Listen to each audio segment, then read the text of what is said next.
the white cat casually adopted a human girl along the way. At first, he thought she was just an ordinary adventurer who could cook. Little did he know, she could casually unleash 20 explosive magic spells in a row. While other mages worried about running out of mana, she had to worry about having way too much of it and being unable to rein in the sheer power of her magic. Not long ago, the white cat went to find Uncle Dragon. He wanted to go to a human territory with no other cats to live freely as the boss, but the fire dragon flat out refused. The dragon believed the world outside the forest was incredibly dangerous, filled not only with humans and bears, but also with all sorts of perilous magical beasts. The white cat was sick of hearing this. He pestered the fire dragon every single day. At first, the fire dragon kept refusing, but eventually got so annoyed that he finally agreed to let him go. However, he had to cast a tracking spell on him to keep tabs on his location. The white cat excitedly dashed out of the forest and headed straight for the legendary, most dangerous mountain range. Even though the risk was high, he wouldn't have to worry about anyone competing for his territory. As soon as he arrived in the woods, the white cat decided to hunt first and enjoy a good meal. Just as he was about to cast a hunting spell, he spotted a human girl hiding in a tree.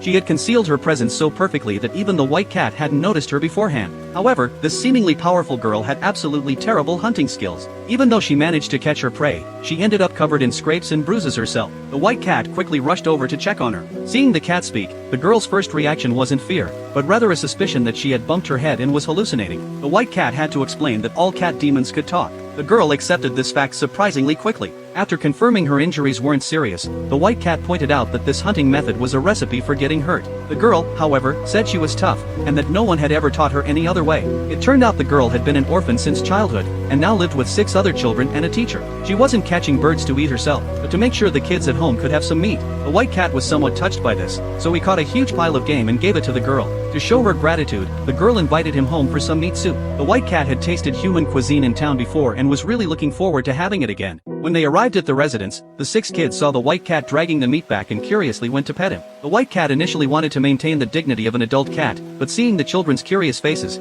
he could